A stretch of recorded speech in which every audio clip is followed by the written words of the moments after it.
L'idée a été proposée vers la fin du 20e siècle que les disciples de Jésus n'auraient pas vraiment vu Jésus ressusciter, mais l'auraient plutôt imaginé, halluciné. Ils auraient tellement voulu que la résurrection se produise qu'ils auraient fini par l'avoir, avoir des visions subjectives de Christ le matin de Pâques, et ils auraient ensuite fondé leur mouvement sur ces prétendues visions. La puissance de l'hystérie mêlée à de l'espoir excessif l'aurait emporté et aurait créé leur foi dans un certain Jésus de Nazareth ramené à la vie. Pourtant, cette hypothèse des hallucinations ne tient pas en compte plusieurs considérations importantes. D'abord, la résurrection ne figurait pas dans le croyable disponible des disciples. C'était nulle part dans leur disque dur religieux. Oui, dans l'Ancien Testament, l'idée d'une résurrection des morts est attestée à 3 reprises, et durant la période intertestamentaire, la croyance en une résurrection des morts était assez généralisée, mais par contre, la conception juive de la résurrection était radicalement différente de la résurrection de Jésus. En tout cas, elle l'était sur 2 points capitaux.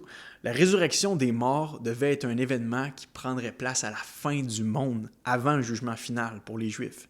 Le judaïsme ancien ne connaissait rien d'une résurrection anticipée au sein de l'histoire.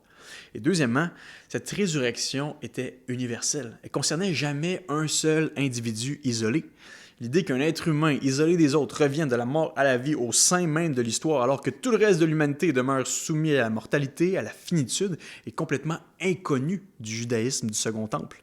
Comme le dit Timothy Keller, un théologien, un enseignant reconnu, si quelqu'un avait dit à un juif du 1er siècle « Un tel est ressuscité des morts », sa réaction aurait été « T'es fou? Comment cela serait-il possible? La maladie et la mort ont-elles disparu? La véritable justice a-t-elle été établie dans le monde? Le loup dort-il avec l'agneau? C'est ridicule, ton affaire. » Sachant ça, les disciples n'auraient pas pu puiser dans leurs racines juives l'idée de la résurrection de Jésus puis monter un scénario ensuite, parce que c'était même pas dans leurs coordonnées mentales, c'était pas dans leur disque dur religieux. S'ils s'en étaient tenus en fait à leur disque dur, au dogme de leurs ancêtres juifs, ils auraient simplement regardé à la fin des temps, lors de la résurrection des justes, et ils auraient espéré revoir leur maître Jésus dans le royaume de Dieu. Si on enlève la réalité du tombeau vide, si on enlève les nombreuses apparitions de Jésus, les disciples n'auraient pas été capables de concevoir de leur propre cru une histoire de résurrection corporelle et glorieuse comme celle qui est arrivée à Jésus. Et c'est ce qui explique qu'ils ont eu toute la misère du monde à y croire lorsque c'est arrivé pour de vrai. Tout le monde pensait que c'était fini pour Jésus, que c'était le temps de rentrer chez soi, de passer au prochain appel. Les femmes sont venues au tombeau le dimanche matin pour donner leurs derniers soins au corps inerte de Jésus. Les disciples restés à Jérusalem n'attendaient plus rien de cette histoire-là. Ils avaient juste peur que le même sort qui est arrivé à Jésus leur arrive ensuite. La résurrection de leur maître était un événement inattendu, un événement imprévisible, parce que leurs antécédents et leur vision du monde ne les motivaient pas à anticiper une quelconque forme de résurrection. S'il y avait quelque chose de clair et de vrai pour eux, autant que ce l'est pour nous, c'est que quand les gens meurent, ils meurent pour de bon.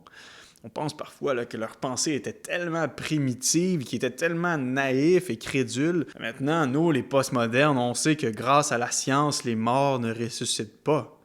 Les apôtres, les gens du 1er siècle, ils ne savaient pas vraiment que quand les gens meurent, ils restent morts pour de bon. Vraiment? Alors pourquoi Thomas n'a pas cru à la résurrection? Il voulait des preuves, des certitudes? Pourquoi Pierre et les autres disciples ont trouvé ça absurde et déraisonnable, les propos des femmes qui sont venues leur annoncer la résurrection le dimanche matin? Leur lenteur à croire, les preuves qu'ils ont réclamées, qu'ils ont exigées pour être convaincus, montrent qu'ils étaient loin d'être convaincus que Jésus devait ressusciter. Ils étaient au contraire les plus méfiants, les plus incrédules de tous les premiers témoins de la résurrection.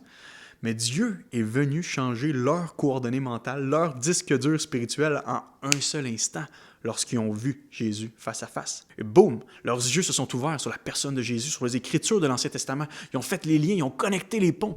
Ce qui est intéressant, c'est que les disciples eux-mêmes, à un certain moment, pensaient voir un esprit, pensaient halluciner.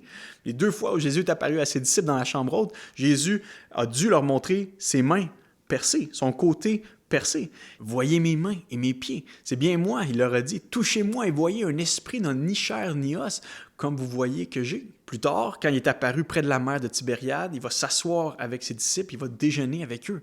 Et en mangeant avec eux, Jésus voulait qu'ils soient sûrs qu'ils n'étaient pas en train de rêver et d'halluciner, mais que c'était vraiment en train de se passer pour de vrai. Bref, on n'a pas besoin de chercher ailleurs. On n'a pas besoin d'avoir d'autres explications à la foi chrétienne. Pas besoin de faire appel aux hallucinations, aux visions subjectives, à la fiction.